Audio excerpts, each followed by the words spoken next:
Welcome to Purpose Driven Sobriety.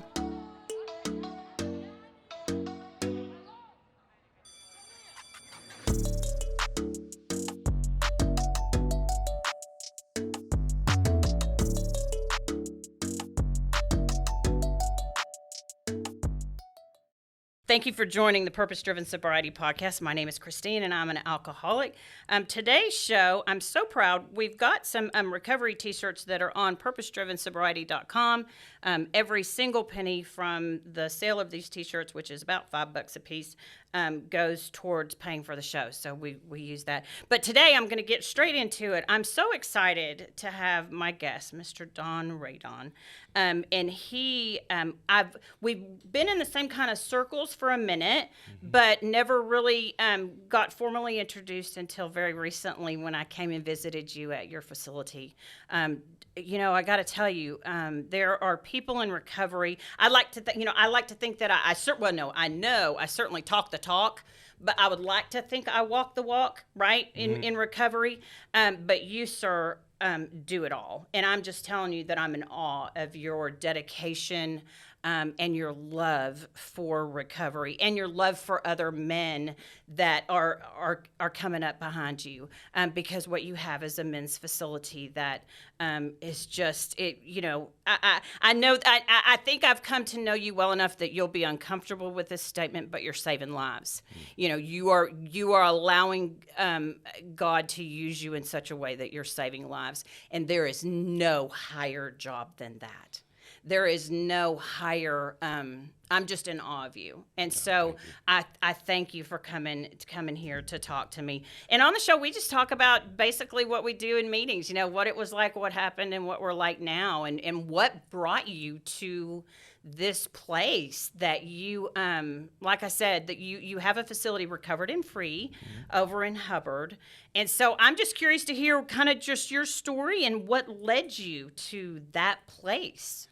Oh my gosh, Christine, it's a few decades of story. Yeah. I went to my first meeting when I was 17. It was November 11th, 1987. And I was very much an atheist. Really? Absolutely. A drug addict and alcoholic, but you couldn't tell me that. I didn't think that I was one. I grew up in Canada. Drinking and hockey are, part of the national expectations. Yeah, absolutely. And so I went to this meeting of AA because there was no other 12-step fellowship around. And they're talking about, alcohol, which I was a little uncomfortable with. And then I looked at the steps on the wall, and it was God, God, God. And for an atheist, I just shut right down. Even the higher power thing, I knew what they were alluding to. Right. And so an old timer once told me, if God drives you out of the rooms of Alcoholics Anonymous, then alcohol will drive you back in. Oh, that's big. And that's exactly my experience. I bounced in and out for another 22 years. And in those 22 years, I was able to put together 364 days once, because I had to celebrate that year. Wow. And I had 5.5 years once. And that was after the 5.5 years, I couldn't really put any time together. I had gotten married, and I'd moved to the States in 94. I've lived in 47 U.S. cities since. Wow. Since 94, trying to run from myself. And always found me there. I was gonna say, what's a saying in recovery? Wherever you go, there you are. Yeah. Right. Yeah. Oh. And I thought it was everybody else. I changed my identity, changed everything about me, my career, and I would find alcohol, drugs. It would be like I had this one job in Atlanta, Georgia, where I'm new start, new page. No one knows me. I'm a sales manager of a large sales team, and I go down on my first day. I go down for a cigarette. I don't smoke anymore, but I go down for a cigarette, and one of the employees is there. My first day, and this employee of mine on my team says, "Hey, Don, do you want to do a key bump?" And I thought, what do I have, a sign on me that says I would love to do some cocaine right now? Wow. And yeah, it just finds us. And so I couldn't run from it. Bounced in and out of meetings. And then in 2006, I actually met God on the end of a rope. 2006, we're now into my second marriage. Love this gal. She was a great woman, great Christian gal who loved God and didn't believe in divorce. My alcoholism and addiction drove her to violate her own Right. spiritual principles. And when my daughter was taken from me, and she was really the only reason why I was holding it together. I wasn't really holding it together. I was using, and by this time it had progressed to methamphetamine, and it was, I will never forget the day that it happened, and watching the car drive off into the west, and it was about 5:00 in the afternoon, and the sunbeams were hitting her blonde hair above the car seat, and I knew they were coming back. And How old was she? she was at 3. that time? Oh, wow. And so I went back into the house, and now the house is filled with all the memories, the pictures of the wedding and birthdays and Emma's birth, and I'm thinking, okay, it's time to pull yourself up, time to go back to the meetings, get yourself a sponsor, get yourself 4 sponsors, do what you got to do, and I'm trying to cheerleader myself into recovery, and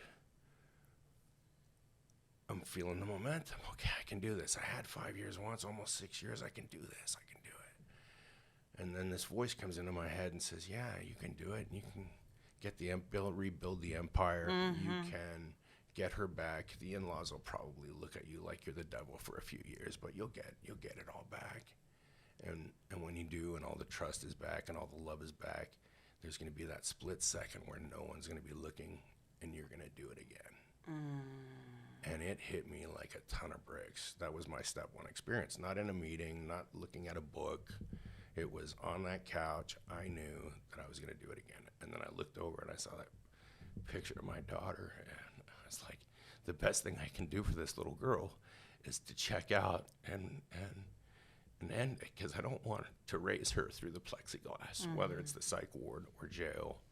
I don't want to send her prison art for her birthday. Right. And and she was young enough that her mom could make up a story as to where Daddy went, And so I'm tying the rope off, and I'm crying. I'm sobbing, because it's the most painful thing that I know I have to sacrifice for my girl. Like, I'm doing this for her, not to her. And I climb up into the rafters, and I tie the rope off, and I'm blubbering by this point. And I shake my fist at the rafters and say, what have you got for me now? Expletive. And I go to step off the ledge, and I'm struck paralyzed. I literally fell over sideways, paralyzed, and I couldn't move, and I'm on this 2x6, and just a puff of air in the right direction, I'm falling over and dying. And I'm like, what is happening? And all I hear is this voice in my head that says, call Cliff Bishop. And I'm like, who is Cliff Bishop? What are you talking about? Just 4 more inches. Just move me. Let me go. Call Cliff Bishop over and over. And I said, okay, fine. I'll call Cliff Bishop. And it was like the blood started rushing to my extremities again. I took the rope off. I climbed down the stairs, and thank God that God didn't give me an anonymous name, Cliff B, because I picked up, there's this thing, I don't know if the kids know about it today, it's called a phone book. Oh, you're right. And, yeah, and I opened it up to Dallas, and Oh, you didn't know who Cliff... I didn't know who Cliff really? Bishop was at all. Oh, snap. And so I look up Bishop, Clifford, there's only one, and I call this guy, and I'm supposed to call you, and I'm dying. And he said, meet me on Tuesday night at the Primary Purpose Group, and I'll sit down and talk with you. And I don't know how this guy did it when I met him. I wasn't too well at the time. I'd been up for 4 days. I had hair everywhere, and I had one eye looking for you and one eye looking after you.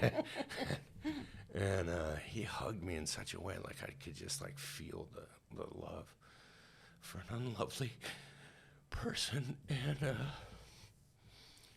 he introduced himself as a recovered alcoholic. And I mean, I've been to thousands of meetings by this time. In 22 years, thousands of meetings, coast to coast, all across North America, Canada, everywhere.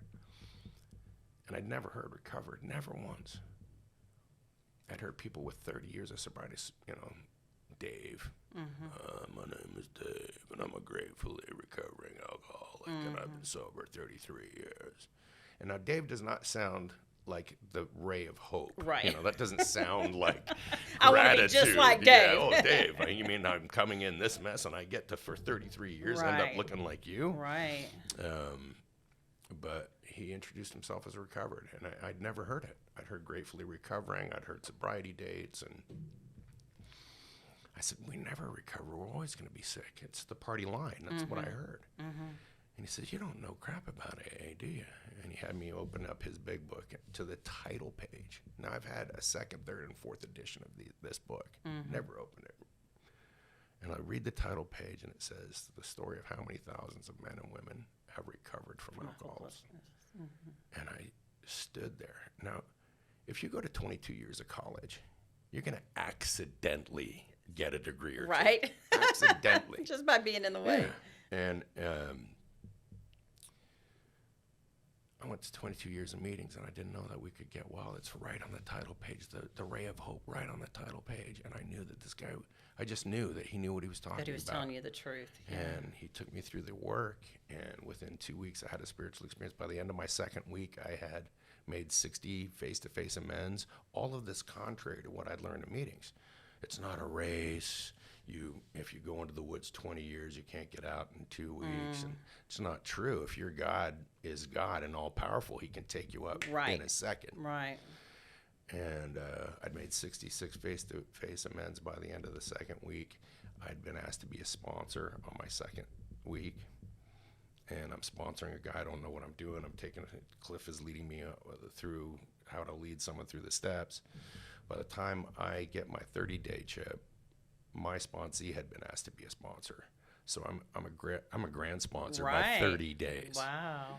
Which is how the program was originally written, right? I mean, we got to stop the bleeding, for God's sakes. Yeah, I mean, they were working with guys after their third day of sobriety. It was hit the road, like hit the pavement. There's lots of people dying, and this is what's gonna save you. Right. And the big book of Alcoholics Anonymous tells us real clear, like nothing will so much ensure immunity from drinking as intensive work.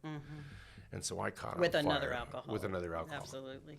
Right, not workaholism. And I jumped right into it because I was a man with a mission. Like God, I'd suffered for 22 years, and I know this may offend some of your listeners, but I believe that the rooms, well-intentioned, cost me 2 marriages, my firstborn daughter, my 15-year career, my houses, my cars, because I listened to just don't drink and go to meetings. Which is killing Share your people. feelings. A problem shared is a problem halved. We'll love you till you can love yourself. All great things, but no staying power. The only way that I could stay sober was hiding out in meetings, which isn't life. That's not life. Right. And here's this man who took me through this work, and I'm having this spiritual experience, and I know that God is real, and he's moving in my life, and I just caught on fire. I had 11 12-step commitments a week that I was in Denton County Jail. I'd do 6 hours there, and I'd go to 6 different pods, and I'd bring a big book study to 5 men's pods and 1 woman's pod. Wow. And then I carried the message into treatment centers and detoxes and sober livings, and I was just on fire. Now, my sponsor did warn me to pump the brakes. Get burned out real quick, yeah. And I didn't listen to him. Well, when you're that on fire, I get it, dude. It's like, I got to share this with somebody. Yeah. I mean, because, I wanted to scream from the rooftops. There really is a solution. And it's not and going it's the to meetings. truth, right. It's not, you don't get free by the meetings you make. You get free by the steps The you work take. you do, that's you right. know, and it doesn't, God's arm is not so short that it takes 5 years to write a 4-step. That it takes, you're not working the 3rd step. It's a decision. You know, these are the first three decisions, one's a conclusion of the mind, and the other two are, just two conclusions of the mind and a decision. And then we get going right in inventory. And so I caught fire, and I didn't listen. And I started to get sour because I'd go to my home group of 120 people who would gladly stand up when it's time to, if there's anybody who has the time and willingness to sponsor, please stand up. Right. And then 120 people would stand up. And then I'd look at the board, the 12-step commitment board, and you'd see Don R., Don R., Don R., Don R., and not 120 other names. And so I started getting sour. And I wasn't 10-stepping it because I knew exactly what Cliff would say. Have you woke up today? Yes. Did you have to have a drink? No. Then go put a smile on his face. Right. And so I just, that resentment started to build, and I got separated from God and did what we do. What was that like that day? Were you? Tell me about that. The relapse? Yeah, I'm just curious. I mean, because 11 and a half years, because what is your sobriety date, your official sobriety? This time is 5/10/17. Okay. I mean, you hear people, that have relapsed, and they're like, I just don't know what happened. And I understand, make no mistake about it. I get that because there would be times where it's like, I meant it. I'm not going to do that again. And then here I am. And it's like, shit. Now, of course, hindsight being 20/20, I can look back and go, dumbass, you weren't doing this. Right. But what was that like? I mean, were you shocked when it happened, or did you have? No, it's this. The way I describe it is this analogy of, apparently, I haven't tried this, but apparently you can take a frog and put it in room temperature water, and if you slowly, ever so slowly, crank up the heat, the frog won't jump out. And you can actually boil the frog to death because it's cold-blooded. Its blood will rise to the ambient temperature. Right. And you can kill that frog. Now, if you went from cold water to hot, right, it would jump out. Right. It would jump out. But that was the fade to black from being separated from God. I stopped doing one thing, and it didn't kill me, and it didn't. So it was, okay. I didn't need that anyway. Yeah, then. Prayer and meditation. Hey God, how you doing? Bless my day. Bye. And then the prayer got shorter, and the meditations got shorter, and then they fell off, and 10 steps started to fade, and I wasn't checking in with a response, and found reasons not to go carry the message anymore. I'm busy. And just ever so slowly, I faded to black. And it wasn't this big decision. It wasn't this big dramatic explosion. There was nothing really going on. No big trauma that happened that you could go, that's why. Was in love with this wonderful woman, and I just drank. And then it was worse than ever. I'd get a case of whiskey and go through half gallon a day. Well, because a lot of people, right? Because we do have a lot of I call them earthlings, normal people that listen to the show. People think that when we get into recovery, right, that when we relapse, it'll take quite a while to get back to the danger zone, if you will, which is not true. Not true at all. Not true. Well, medically speaking, I'm not a doctor, even though my initials are DR. There you go.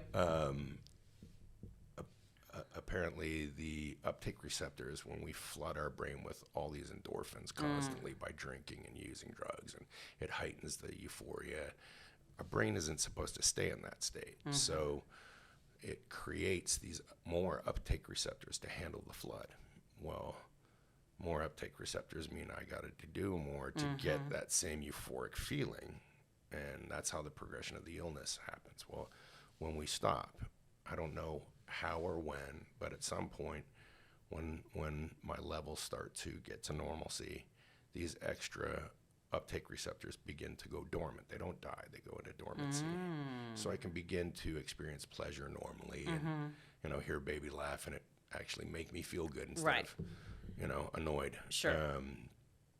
And when we drink or use again, we flood the synapse with And they the are endorphins. awakened. It wakens those uptake receptors up. And for me to get to where I need to go, I need to drink a lot more or use a lot more. And it wasn't a long relapse. I think maybe 3 months. She left, rightly so, lost the job, wrecked the car, just All the things. all the things. And it's not the things, it's not the consequences that define step one. It's that I can't control the amount that I take when I start. And when I'm not drinking or using, I have this obsession that someday I'm going to be able to do it successfully.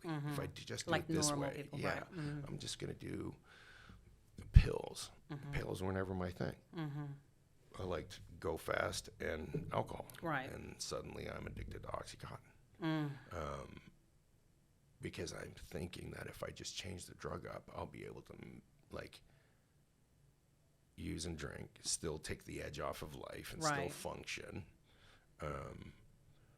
And I play the game and I substitute one for another. And I've been addicted to every drug that was available.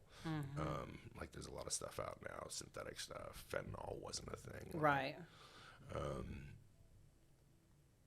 And because pharmaceutical test pilot, I kept trying to find out what is the magical combination. Because for us, just without a solution, like without God in our life, without that spiritual experience that changes the game,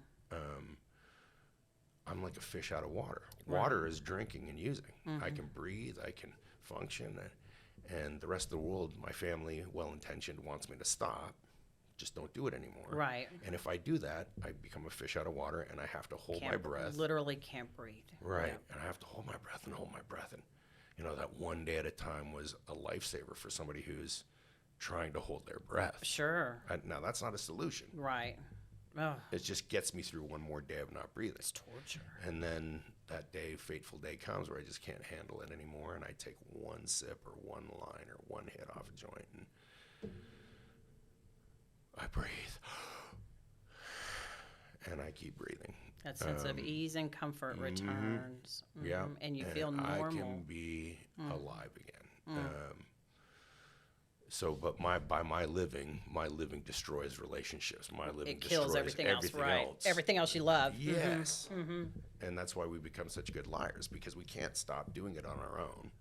And the family functions, the family dynamics and relationships and work, societal, there's laws against us being loaded all the time and driving, Right. and walking around even. Yeah.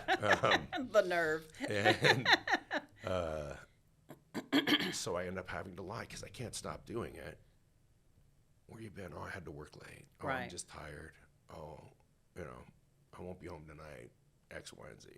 Heck, I would lie to my second wife and tell her that I was going to my sponsor's house and he was going through a difficult time, so I'm probably going to just spend some time with him. And I was at the dope man's house. But regardless, at some point, being in the water, is just too much because I can't stand not having love in my life. I can't stand being so lonely, even surrounded by friends. Right. I mean, even in meetings, I felt alone because, the meeting makers make it. People were different than me because I made meetings and got loaded. Well, get active and clean ashtrays. This is when you could smoke in meetings. Clean ashtrays, mop floors. I did all that and got loaded. Get active in the group. I was a treasurer. Got loaded. Right. Greeter at the door, got loaded. And all of this stuff didn't have a life-changing effect. It just allowed me to breathe or not breathe, hold my breath out of water. So when I met Cliff Bishop, he taught me how to get connected to the one power that can make me breathe underwater or above water as a fish, Sure. right? Make me breathe in space. Like God can do the miraculous with someone who's seeking. The book says God comes to all who seek him, Right. earnestly seek him. Right. And he hasn't failed me once. I've failed him plenty. I still do. Earnestly seeking. You mentioned that. I heard something what is it, Scott L. If you've ever listened to him teach a big book, it's absolutely amazing. But he said, and I loved this. He said he mentioned that line in the book where those who earnestly seek him, and he said, and guess where he hides?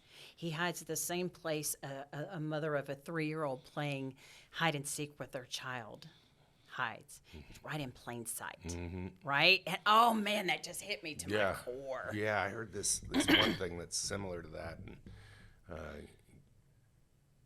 God was talking to one of the angels, and he said, I don't want to inflict myself on the people.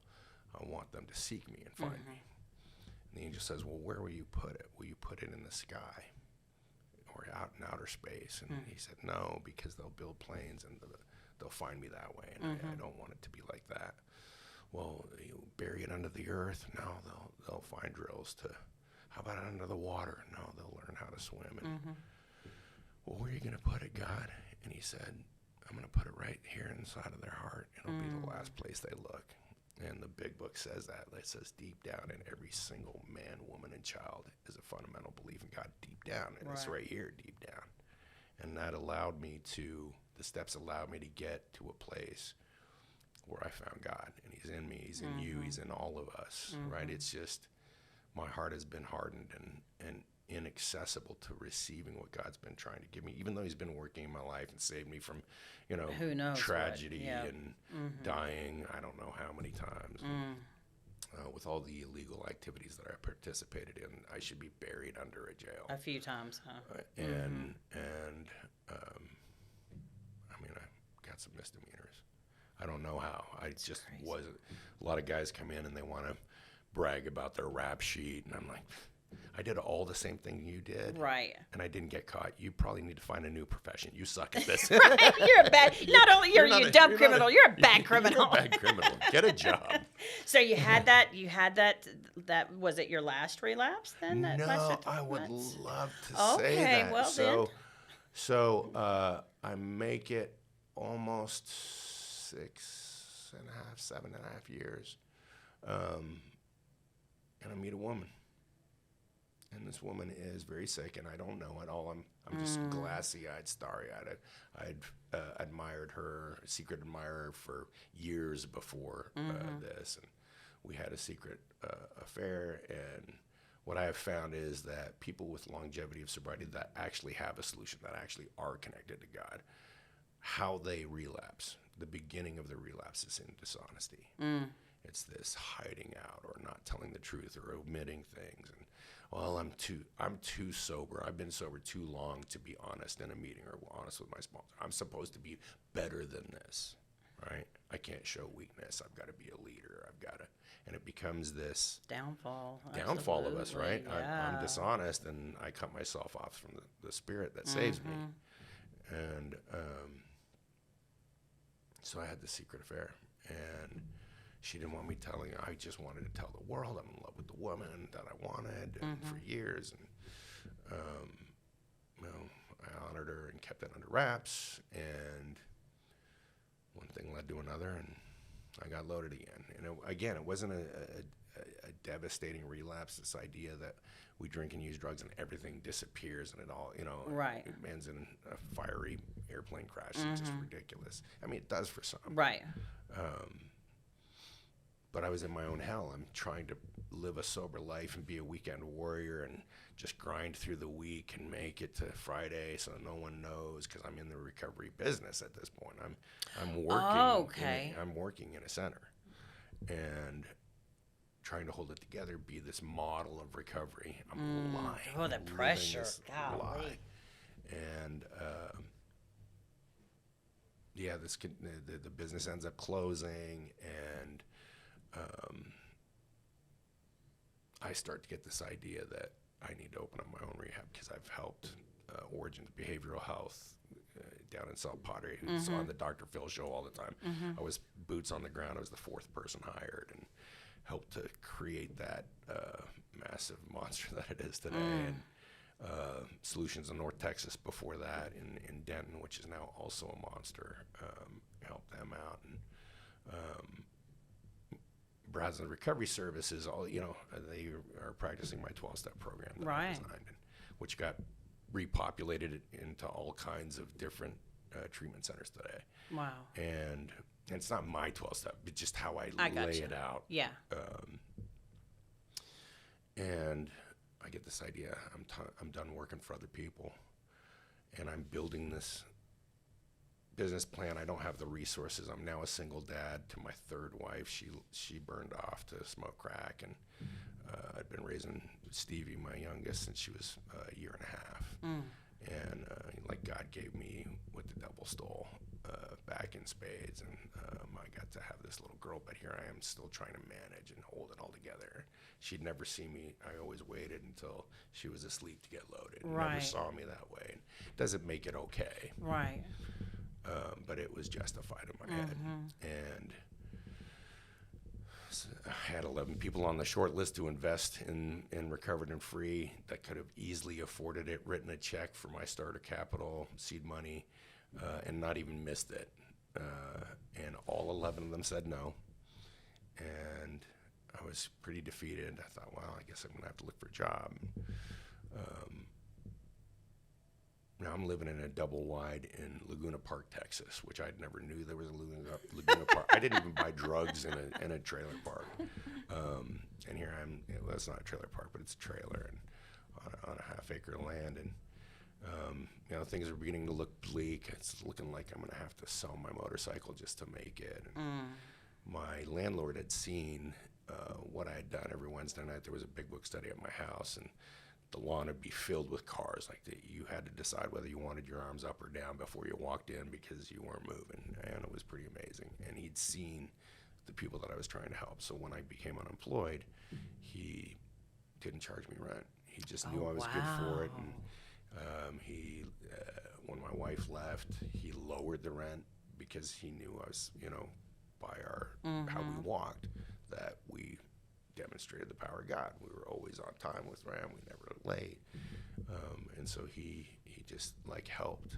And a couple of friends who I'd posted my motorcycle up for sale, and a couple of friends saw it on Facebook. And unbeknownst to me, there's a knock on the door one night, and things are looking really bleak. And one of the guys knocks on the door, and he has an envelope full of cash and says, "Here." Well, between him and another guy the next day does the same thing. Between the two of them, they gave me enough money that's what I was asking for the bike for. It was like I just had to be willing to submit and surrender. Okay, I'm giving up the love of my life, my motorcycle. And God said, okay, you're finally surrendering and asking for help. And he answered with 2 angels. And that carried me through. And I got a call from a woman who from a man whose daughter I had helped get through the steps, and she had a great experience. And he said, "I heard you were trying to open up a rehab." And I said, yeah, I'm trying. I just can't get the seed money. And he said, well, I told him the number. He says, I have your first third. So he came with a third of the money. And a couple of weeks later, another gal called, and I'd helped her son 5 or 6 years earlier, and he was doing great at the time. And she said, I heard you're trying to open up a rehab. I said, yeah. And she said, I told her all the details, and she said, I got your other third. And so I'm 2/3 of the way there from people I didn't ask. And this one lady had loaned me the money to get a divorce and get full custody of my daughter, Stevie. And I'd totally forgotten that I hadn't paid her back, and it came to my memory, and I went, oh man. So I didn't touch the 2/3. The remaining little bit that I had left from the money that had been dropped off by the angels was enough for me to pay her back.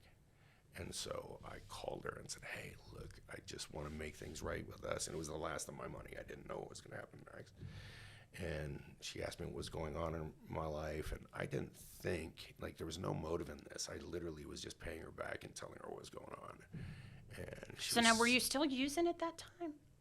Yeah. Well, yes. Okay, that's it was, again, it wasn't full off the chain. Right. It doesn't justify it, but I was still No, I hadn't told anybody. I'm living the lie. Right? Okay, But okay. I'm still trying to do it because I But- know that well, God that's- is moving, even though I'm loaded. That's He's- what I wanted to point out. It's like, okay, wait a minute, you're still, you're still in the water, if you, as you say, and you're still like doing the right thing. Was like, what's happening? Yeah, that had to be the conflict. That, yeah, ooh, And so I give her the last of my money, and she's smiling the whole time. And she said, Don, I just really admire what you're doing, and I've seen you work for years, and I've seen you in the trenches carrying the message and sponsoring. And she said, I've got your last third, and I just wept, like I couldn't believe it. This was becoming a reality. And this woman that I'd fallen in love with and relapsed with, she had allegedly, I've not seen it, but allegedly videotaped me getting loaded one night. And I was in a blackout. I don't really recall the events. And she then sent it to people in the industry that had some animosity towards me. And they, in turn, were kind enough to show it to everybody who would watch it in the industry weeks before I'm opening Recovered and Free. So, I mean, the devil's coming against me hard. And I called Spons, and I'm like, I've been living a lie. I can't do this anymore. I'm trying to start this thing, and there's not, like, it's all falling apart around me, and I'm in motion. I have the lease signed. I've got people on board ready to start working for me. And I go back through the work, and I don't have some big mountaintop experience. I just go through it. My third step prayer wasn't a huge awakening. I just I went through the process of the steps, and we got client one after a month. I thought because of the stellar reputation that I had in the industry, that the moment that I open up it the would Facebook be standing page, room only. once I hit publish, the phone is going to start blowing up. It didn't. The phone didn't ring. Crickets for 2 weeks. For 2 weeks. Oh man! And meanwhile, because I just know you're going, okay. Maybe this is just me. This is not God. I'm not supposed to be doing this. Just second guessing, which again is torture. And I hadn't spent all, not even a fraction of the money that was given to me. I'm like, okay, I can give all that back and just go get a and job. Then we got a call, and this was a guy who had 80-year-old crackhead. 80 years old. Wow. I didn't know they made those. and he was destitute. He was on disability and didn't have anything. And I thought, well, we can try our systems. And I had some new employees to the rehab industry. Training experience. Yeah, we're not treatment, by the way. Recovered and Free is not treatment. I don't want to. Oh, thank you for clarifying that. Yeah, I don't. We'll talk about that. Yeah. Yeah. But people. I thought, well, we'll practice at the lack of a better terminology, work out the kinks with somebody who's not got any skin in the game. And we took him in and we started working with him, and then the phone started to ring, and then another one got added, then another one, and then another one, and by the time number one had gone through, I think the second step, third step maybe, he announces in community first thing in the morning, he said, I just want to thank Recovered and Free for giving me the keys to the kingdom. And he holds up the big book and he says, I know what I need to do now. I'm out of here. Oh, wait. Also on the day, oddly enough, that his disability check came in. Coinky dink. Weird coincidence. Maybe. And, but thus started Recovered and Free. And it's been a heck of a ride these last 6 years, and we're into our 7th now. And it's been a heck of a ride. I've had these visions of, in 5 years, having 2 or 3 locations across the United States, a women's location. Like, I had all these great plans. And, we're still treading water. Sure. Taking on some every once in a while. Right. But we're still here and doing it. And in our first year, it was really amazing. The rest of the industry, one of the treatment centers that were a neighbor to us had, during the Christmas holidays, had 2 clients. That was it. and they took every form of insurance, and they had 2 clients and a Wow. full huge staff. I mean, this place was on 300 acres. And Oh, my goodness. It was like the dream Right. rehab in Texas. And here we are, this little humble place in Hubbard, Texas, with cracks in the linoleum floor, and you know, and we had 18 people. Wow. We had 18 people, and I mean, we haven't been that full since, but that was just literally the entrance of us in our first year, and it's been amazing to watch what's happened. And we've made some alterations and changes, and we don't just look at alcoholism and addiction anymore. That's the beginning that gets our brain cleared and defogged, and we have a spiritual experience around that. The obsession gets removed. We're recovered and free from alcoholism. Right. Which doesn't take 90 days, and my program is 90 days. It can happen, obviously, in 2 weeks. Oh, sure. But the off the shelf for people who haven't had any success at recovery, my offering is 90 days. But I do offer shorter lengths of stay depending on the success of someone. Like, God forbid, Christine, that you relapse. It happens in our world. Yeah. I relapsed, which, I got 30 years of experience under my belt that if I Sure. don't do this and stay connected to God, guaranteed Right. I'm going to relapse. Right. Like, guaranteed. It's not like, oh, well, he owns a rehab. He knows the big He's book done. inside You- and out. You still got to do the deal. If I get disconnected, I absolutely will lose everything that I love. Right. And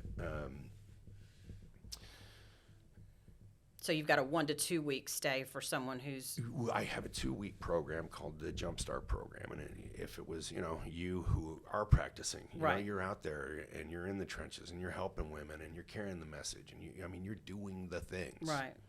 And what am I going to really teach you out of the big? There might be a few things that you pick up, but you know what you need to do. Right. And you need a safe place of separation. Get the noise of the outside world out of the way, the family, breathing down your neck, employees, employers, coworkers, neighbors, Right. whatever, kids, right? Get separated. Quiet, safe, protected environment. Go through the work, quick, fast, and in a hurry. Get reconnected and get back into the business of living. Right. And that's why, I opened a peer-driven recovery model. Peer-driven, I don't hire any licensed professionals Okay. intentionally, by design. Everyone that works for me is an alcoholic and an addict who's recovered and been through the program. Right. So they know what it's like. And I think that's why we're so insanely successful. Like, if you Google recovered and free, you'll see our reviews. And there's only 2 that, and I wish I could, take a couple of them off, because one was complaining but about our that's phone part of it, system yeah. when we were starting because it Right. wasn't working. I Right. understand. And the other one was a client who probably was misplaced and needed, a higher level of care than what we Right. could offer. And the rest of them, just look at them, read them. There's family members that are chiming in about who their son or father or husband That's has amazing. become. Girlfriends, significant others, all the alumni. And I think that success is, of course, it's God. But the men who work there have been down those same roads, have Right. lost the kids, have been in the same messes that the people that are coming to us. And so it's not book-learned people with big hearts and great intentions. Sure. And I'm not saying that the clinical world doesn't work. It does. Right. People get sober everywhere, with or without a big book, at an altar call, in a jail cell. Right. Everywhere. But oh gosh, I forgot where I was going. The reviews and stuff like that. Yeah. Right. Yeah. The success of RAF, of Recovered and Free, is that we connect with the people that we work with, and they know that we know, and the clinical, we're not touching their inner child or doing trauma work or EMDR or any of that, which I have a therapist and have done EMDR on some of the trauma in Right. my past, but I couldn't even do that trauma work to solve my alcoholism and addiction. Until you did I this needed one to first. get connected Right. to God first and give a level playing field to a therapist who Right. could look into those deep crevices. Sure. You needed a foundation to visit that. Well, and I got to tell you, I can testify to that. I'd gone down to Austin Recovery, to get sober, and the counselor was a licensed, but she had no experience with addiction, whatsoever. And it's just like I didn't believe a word she said. Well, and the thing is, like, we can do AIC, which is a method that most of us use with people that we know they don't know, or management. It's acknowledge, ignore, and continue. Yeah. So and that's a fake great it. idea. Yeah. And then Fake it, because you put me in a facility like that, I'll admit to anything you want me to admit, as long as you'll get off my back. Let me go get some more pudding, and I get Right. out of here with a check by my name. I'll tell you anything you want to hear. Right. And the thing is, whether they believe us or not, their job is to report what was reported. Right. So even if they believe that we're lying, they don't check us on lying. They just write it down, put it in the didactic or in their notes, and okay, next client. Right. Next client. Right. And do their minimum or required meetings per week with their clients, and we're with the guys 24/7, and we've been down the same road. And they know that we know, and we can call them on their crap, and we have no bones about it. Like, our Recovered and Free is not for the meek. It's for people who genuinely want to change their life. Right. I mean, because we're kind of tough. Our accountability is very high. If you're messing up, we're going to tell you. If you're lying, we're going to tell you. And we're not going to mince words. We're not going to coddle and pat This you is on life the or back. death, for God's sake. Right. Yeah, man. You'll kill someone if you dance around that kind of shit. Pat them on the back and tell them that it's going to be okay doesn't work. If that was the case, my mom would have loved me into recovery at 17 years old instead of kicking me out of the house. Right. She would have loved me. She loved me so much. And if love were enough, all of us had someone in our life that loved us. Right. That wanted it for us bad enough. Right. And so that connection is really key. And it's just amazing how God works. I had this plan, like I said, the 5-year plan, and everybody that started with me, I had these envisioned like giving them houses for Christmas, birthday gifts, and and the truth is that the people that I thought I was going to retire with and that were going to retire with me, none of them are with me. Most of them have relapsed because they got separated, and 2 of them are now dead, and one of them was like a little brother to me. I mean, he was so close. We spent so much time together before RAF, never mind during RAF, and he's no longer with us. And just tragic. Like, the thing is, it is life or death, and the highest form of intimacy isn't in the bedroom. Right. The highest form of intimacy is honesty. A soul to soul. Yeah. Honesty. It is not. It's going to be okay, because the truth is, for a real alcoholic and addict, It's not. It's not going to be okay. Right. No matter how many years of sobriety you have. And I've discovered that the length of your sobriety does not translate into, it's not directly proportional to your proximity to God. No, in no way, shape, or form. In fact, the guys that come through Recovered and Free, we have them not share in open meetings until they're done their 5th step, because now they have something to offer. Up until then, they're just in problem. Right. They're all just in the problem. And I've been to meetings with them. I kind of keep a healthy distance from the clients so that I can still be effective. Sure. And I'll occasionally go to an outside meeting with the guys, and I'll hear them share, and it is straight fire. I mean, straight fire. And I'll hear people who are trudging, they're making their way through recovery, and they are struggling, and it's another meeting will save them, and it's this. There's no hope, there's no fire, there's no passion, and these guys, just in a few weeks of sobriety, have more to offer because of their proximity to God than somebody with 20 or 30 years of sobriety. Now, I'm not trivializing 20 or 30 years. If you make it that long in sobriety, you have been through some stuff and you got some experiences, for sure. But that fire and that passion, that There's light nothing that like comes it, on, yeah. like I get to watch Lazarus beautiful. every single day That's get amazing. risen from the dead, and hope I'm not offending any of your listeners about Jesus, but you know, the Lazarus story, like he's dead, he's cold, he's smelling bad, like he's gone. Family's giving up and in despair. Done. Yeah. And according to your faith, so be it unto you. And boom, Lazarus gets returned from the dead. And I watched these dead men walk in. You think he had a story? Yeah. You think he had a story? And do you think when he told that story, that truth just didn't ooze? Out of him. That's what it is. But with this peer-to-peer thing, it's like I can tell. It's strange. It's so strange and beautiful and miraculous how that works. You know, where we're working with another alcoholic addict. It's like I believe you. When you say something to me, I believe you, and it's just crazy. Well, that's why working with others is so vitally important for the real alcoholic and addict. It's not taking out the trash. It's not sharing a meeting. Those things are great. But working knee to knee with a guy, I get to relive the horrors of my past, which the book says that I can't remember on my own. On my own, I will forget how bad it was.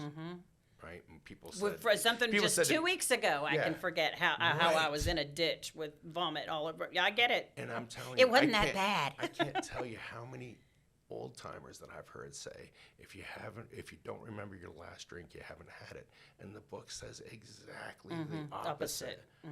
In a couple of weeks to a month, I'm going to forget how bad it was. Right. And you know, working with another alcoholic allows me to bring up.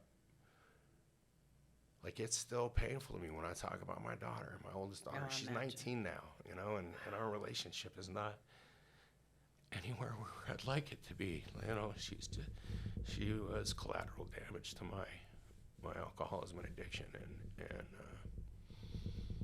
you know, I just wish I had the closeness that I do with my second daughter. And I know I'm married for my final time, I'm going to say. There you go. Not fourth. She doesn't like to be referred to as fourth wife. Yeah, don't do that.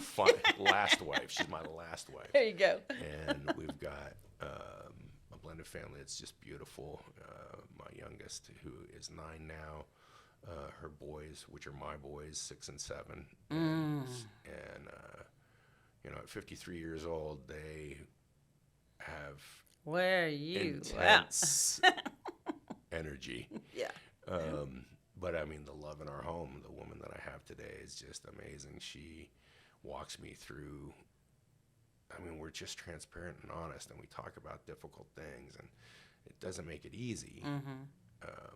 But it's so great to have someone. Like, she has her own career, but she helps me, and she's a great muse when I bring, you know, I've had a challenge at Recovered and Free just recently with staffing issues, and that were just devastating to me personally, emotionally, just devastating. And you know, she walked me through it and gave me perspective. And you know, she's not my sponsor, but she knows me. Right, a voice to trust. Probably better than anyone else, you know. And just like that peer, that was my wife, equally yoked, right, is effective with me. So our peer-driven model is effective with the men who come in. And it's a beautiful life. Like, I don't deserve to be asked onto a podcast. I didn't know what a podcast was. Before I did my first show, honey, I didn't either. I got to tell you, the camera's freaking me out. I thought it was just going to be voice, or I would have shaved. I mean, to be asked to do something like this, I was asked. The only thing I was asked back in the day was I holding, or asked to leave. Right. Right. And not come back. Like, get out. To do this life-giving opportunity to talk to other people who are in difficult situations, or maybe they're recovered and just need a spark, need a breath of fresh air into their sails. And if you're listening, like, the statistics are that 1 in 4 Americans know someone suffering from addiction if they're not themselves. Oh, I'm surprised it's that low. I would think it would be more than that even. Some form, whether it's a process addiction like gambling or sex or food, or chemical like, you know, drugs, alcohol. So everybody knows somebody. If 1 in 4 Americans suffer it, if 25% of, and that's the best guess because alcoholics lie, drug Right. addicts lie, Right. right? So 25%, that means I know somebody who's suffering, and I don't know the resources. I can't tell you how many people call me and they don't even know what questions to ask. I have a family member who's dying. What do I do? And I'll coach, and like I've coached families and work with them well beyond what I think any other place would. I'm very involved as an owner. Right. I try to pick up all the guys from wherever they are and bring them into the center so I can get to know them personally and hear some of their story and share some of mine and start that connection right away. Absolutely. And you know, I do big book lectures and hear fifth steps, and some of the guys, when they graduate on, we also have a sober living component so they can just transition right out of the program into sober living.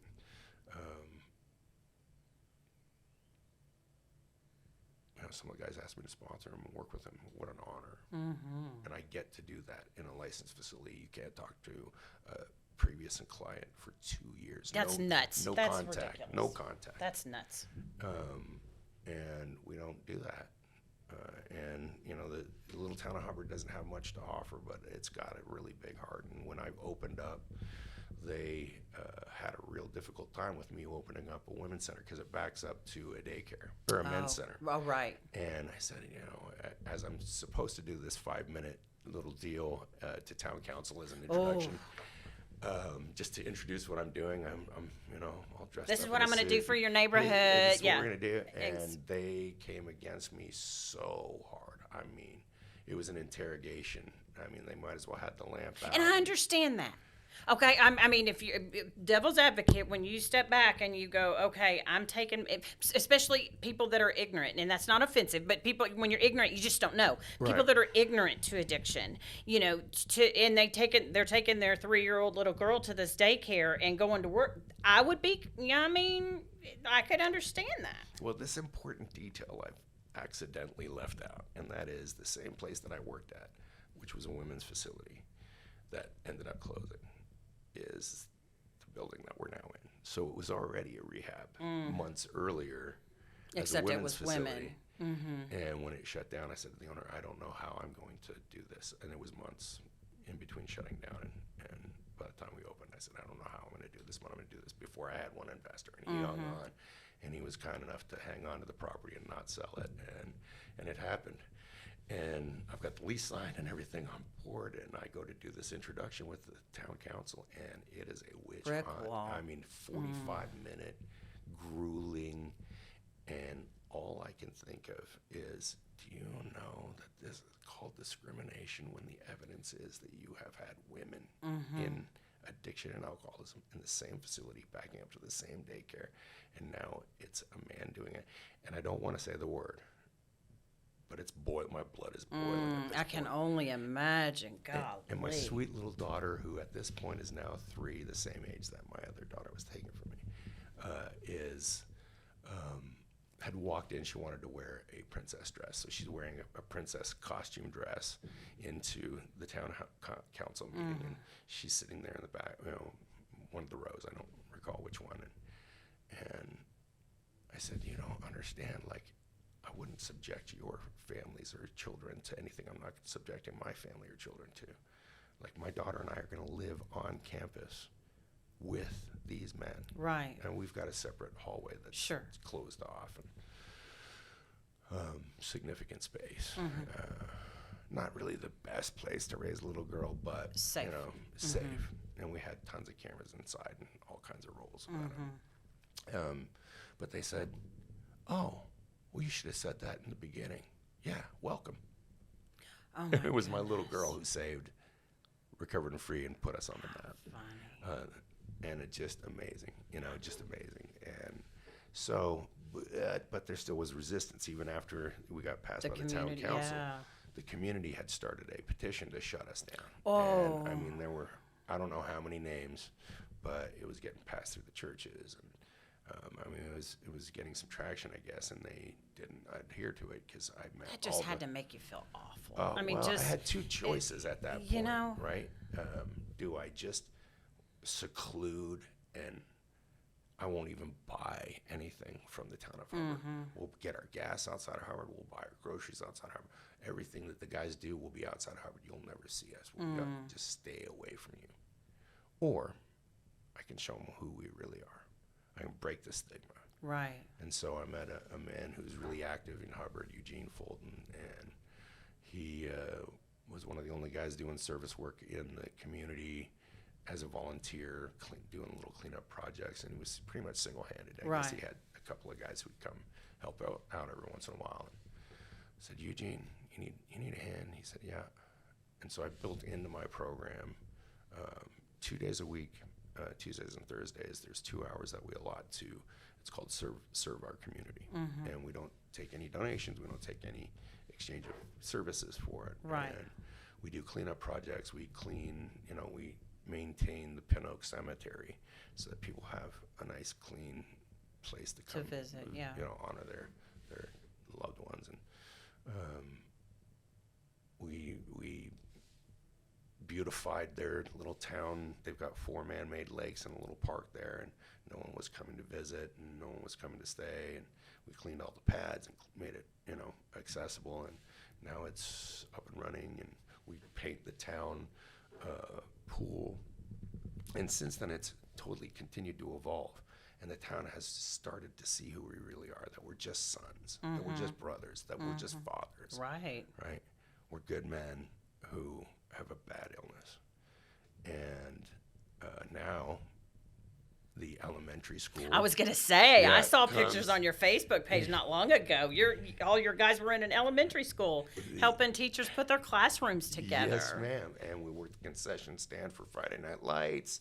And I mean, we're so highly involved. That's beautiful. The drugstore, the pharmacy in Hubbard, there's only one, is selling our T-shirts for to help proceeds, and people are buying them, that support us. And if you're wearing a Recovered and Free shirt in the town of Hubbard, you're almost treated like royalty. The businesses there know that our men work. They show up when they say they're going to do. Right. And they do it. They have integrity, and they're not late for their shift, and they volunteer when who wants to work over. Right. Now, there's not a lot of job opportunities there in Hubbard, but the ones that are, hire our guys. Right. Knowing that it's temporary, knowing that they're not going to be there forever. There's a couple of guys that Dwayne, my right-hand man, he's going to die Recovered and Free. He is my right-hand man, most trusted individual in my organization. And he came in, he was so broken and busted up. He urinating on himself in the bed. I mean, just totally broken. And he's my right-hand man today. He's been, he's had such a divine wake-up call from God and movement in his life. He does he's like the church guy. Like, he never intended that. He was never a church member. Really? And all the churches in the area are getting him to do his testimony, and it's really amazing. That is beautiful. Said, and when he graduated, he said, well, where do I carry the message? I said, why don't you go talk to the local church here and see if you can't volunteer and help out there. And then it turned into him serving the Jesus table when it was open, the homeless shelter or the homeless meal that the church put on, Methodist church put on. Rainey, I can't remember his first name, was the head of that, and he just got involved, and now he's telling his testimony all over Texas. It's really, really amazing. That is amazing. And just to watch these men, like Dwayne had 8 grandchildren. He now knows all their names, and they want to see him. Wow. His daughter, one of his daughters came and told her story to one of our family days. We have a family day for the guys where we educate the parents or the family members for an hour. We all break bread together, and that's amazing. The 2 churches that are in town, the 2 big churches, Baptists and Methodists, the women fight over who's going to donate the best home cooked meals. Oh, wow, for the family day. Amazing. It's amazing. Oh yeah, and they drop off cookies, and just the change that we're just gone from, not in my backyard, right, to embraced and loved and supported by so many members of the community. That's amazing. And the woman who started the petition she came to me 9 months, maybe a year ago. Said, "Can we talk in private?" And I said, "Yeah, absolutely." She said, "I want to make amends." Wow. I was wrong. I couldn't believe it. I've never had someone who's not an alcoholic or an addict. Right? Who does that? Who does that? And she made amends. She said, "God's all over this place and what you guys are doing." And when I have visitors come into the center, again, it's not much. It was an old retirement home or old age home built in the late 70s, early 80s. I mean, it's not much to look at. And people come onto the property and just, they can feel the spirit. They Right. can feel God there. And, yeah, I mean, to go from that one extreme to the other is just, I reflect on it, and I just can't. Our second last family day, there was 40 people that had come. I mean, I get teary-eyed just looking at all the faces and look at all the kids and parents and wives and significant others. Well, and recognizing the healing that, in addiction, what you're doing, you're not just helping the individual heal. Right. It spider webs, just the same way our addiction did, right? Absolutely.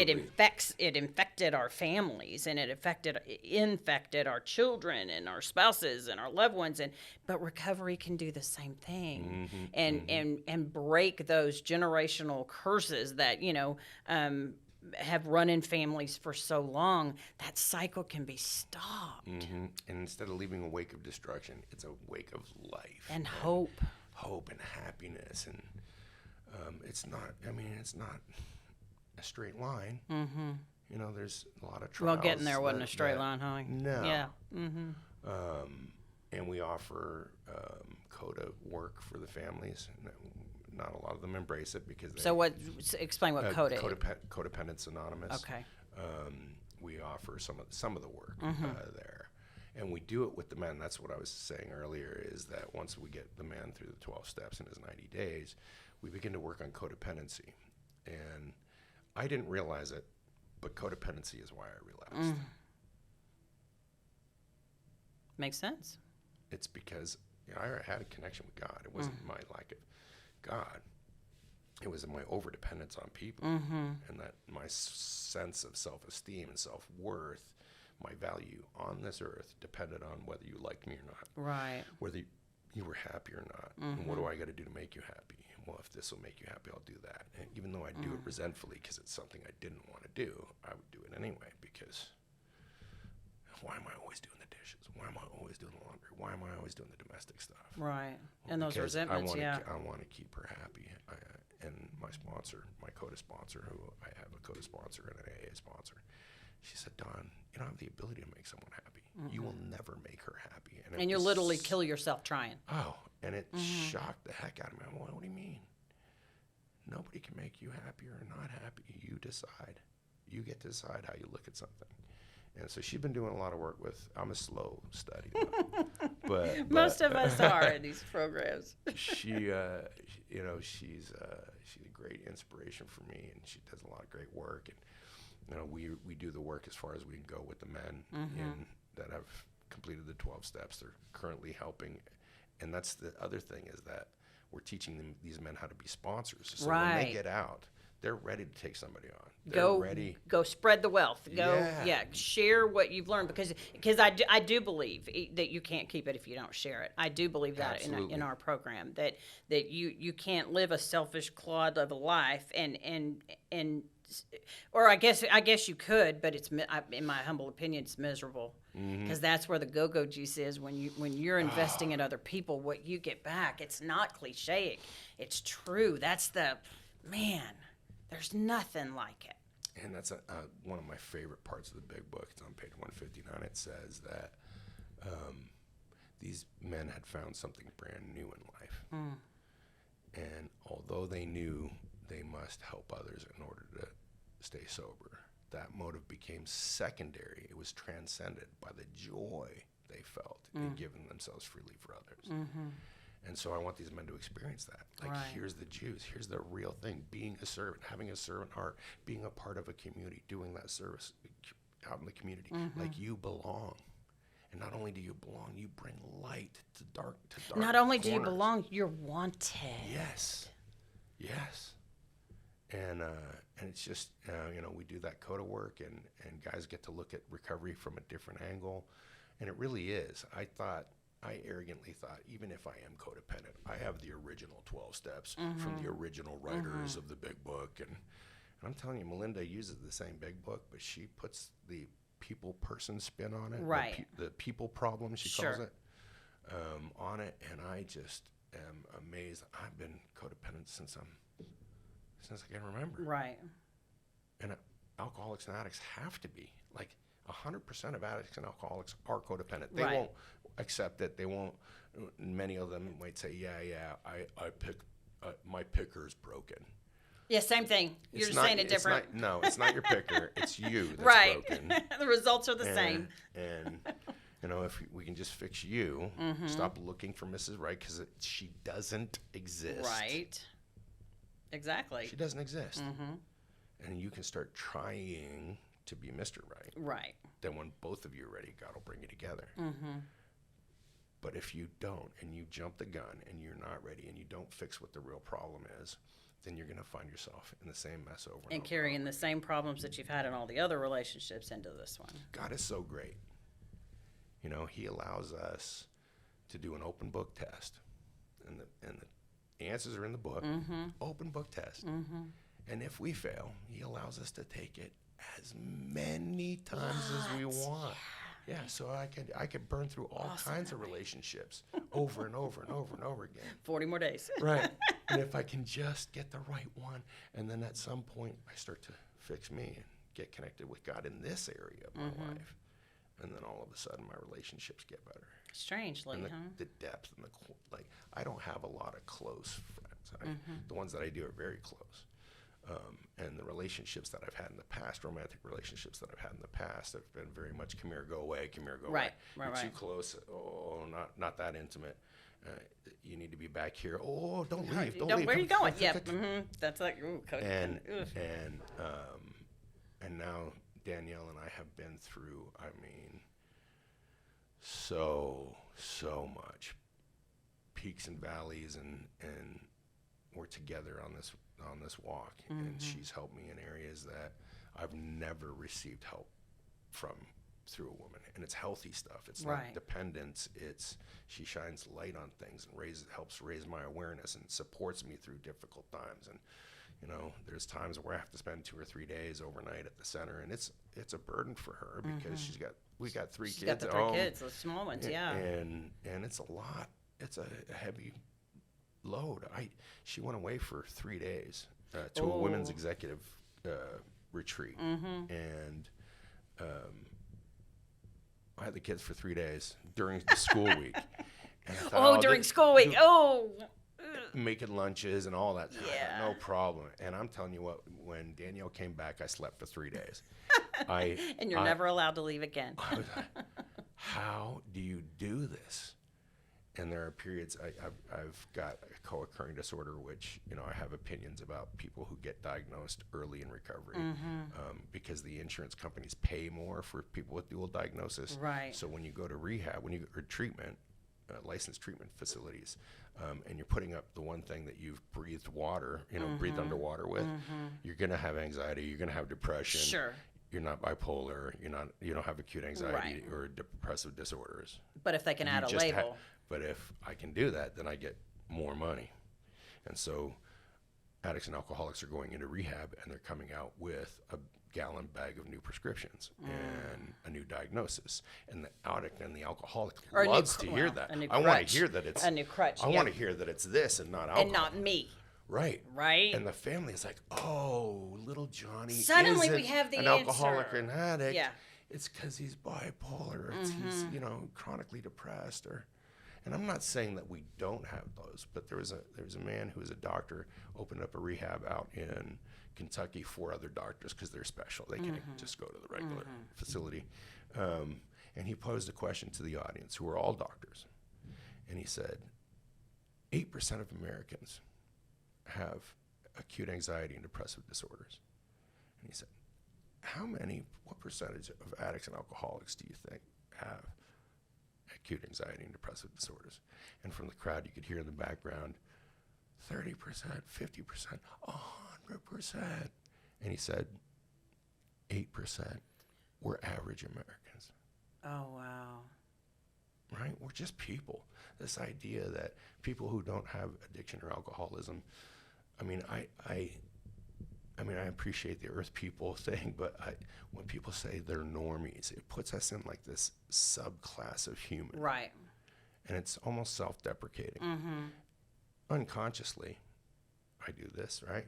And so, but people with diabetes don't walk around going, "Hi, my name's Don, and I'm a diabetic." Right. And I'm less than you because my body doesn't produce insulin. I'm not normal. Yeah.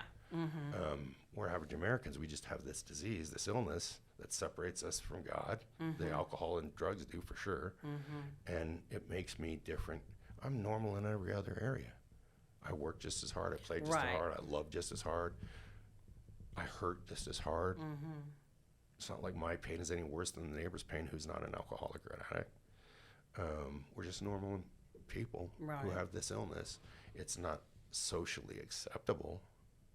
It's, there's a lot of misconceptions about who we are, right? But we're just part of God's kids. We're not the redheaded stepchild. Right. He didn't have any grandkids, right? We're all his kids. And I've been blessed with addiction and alcoholism because it's what brought me to my knees, and that's where I found God. It's at the end of that rope that he told me to go call Cliff. And I didn't have a straight line, and I did relapse. And relapse doesn't mean it's the worst thing in the world. Right. Like there's tons of people who have a miracle happen, stage 4 cancer, and it's just suddenly gone. He was prayed over, she was prayed over, it's gone, miracle. Right. And then they relapse. No one gives up hope. Mm-hmm. They start praying again. Mm-hmm. And with addicts and alcoholics, relapse is the most devastating thing. It doesn't have to be. No. Now, I'm not promoting relapse. People It's what die. you do afterwards. People die. You know, they do. Mm-hmm. But it doesn't have to end that way, right? If a man knows or a woman knows that there is a solution available and they elect not to take this solution, we can't get rid of the problem. I can't remove my alcoholism and addiction. Right. But I do have a choice to embrace the solution or not, right? And so, that's why I coach families on. Once he's been through this program, if he relapses, he does have a choice. He doesn't choose to drink or to use. He's lost that. Right. But he can choose to do the 12 steps and get to go back connected to God. doing what he knew worked in the first place that got him into recovery. So how can people, if there's someone that's listening that is in need of help, how can people reach you or reach the facility, or how's all the things? There's a couple of avenues. On our website, on Google, on Facebook. So they could just Google Recovered and Free. Mm-hmm. Hubbard, Texas. Mm-hmm. And you'll find us. And the phone number that's on there is my personal cell phone number. I answer it 24/7 if I'm conscious. And so you can call. I do all the admissions because I want to know that a man who's coming to us really wants to change. Right. Isn't doing consequence aversion, isn't just trying to appease the family, Sure. Isn't trying to get the law off of his back and get a lower sentence. I mean, some of those things may be true, but I want a guy who really is willing to chew through concrete to get well, because as I said, we're not an easy place to, you'll get voted off the island real if soon. You're playing games. Right. And so there's that avenue. Just reach out to me at 817-240-4124. And I've been told you shouldn't do that on the internet. You'll be trolled. And 817-240-4124. Who needs to hear it's going to hear. And you got a Facebook page. You got a website. Yep. Recoveredandfree.com. And maybe not so eloquently, you can also go to recoveredaf.com. And free. Get your mind out of the gutter. And free. And free. That's right. And there's also another organization that I'm on the board with is called Access to Freedom. And Access to Freedom reaches and supports and helps people who are the underserved community of men. And those are men who don't have anything. They're destitute. They have burned every bridge. There's no more support. There's no finances. And unfortunately, I cannot operate Recovered and Free. I got to keep the lights on. I got to keep payroll going and feed the men that are at the center and electricity and all those wonderful things. The utility company doesn't care how big my heart is. But Access to Freedom allows men to get access to a place like Recovered and Free. And they take donations. They have a website also, and it's Access to Freedom, TX, as in Texas, .org. .org. And we take donations that way. Or you can call that number, and I can give you more information about that as well. But Access to Freedom was a new project because I have scholarshiped in the last 6.5 years, close to $1 million, which is kind of my putting back into the universe what I stole. Sure. It's my way to make amends to God and His kids. However, I can't sustain that, obviously. And so Access to Freedom helps alleviate that. That's by great. Giving men who don't have a shot, their only shot is either TDCJ, criminal justice. Or the streets. Or the streets, or a homeless shelter, or state-funded options, which people get sober there too, but they also get connections there, and people are using there, and it's a lot tougher. And I wouldn't, if I could afford it, I would send my daughter and sons anywhere but state-funded options. Unless, of course, they're given the solution, they choose not to use it, and I'm not going to enable them. But we're super affordable compared to traditional treatment options because we don't have to operate within their parameters. If you've had a loved one in rehab and they remove their consent, rescind their consent, the treatment center cannot call your loved ones. We don't operate under that. If he could say, don't call my family, I'm going to call their family. And we operate completely with integrity and honesty. So if Junior is not doing well or husband is not doing well, we say in our weekly updates, he's not doing well. He's bucking at this and he's resisting that. That accountability. We're just honest.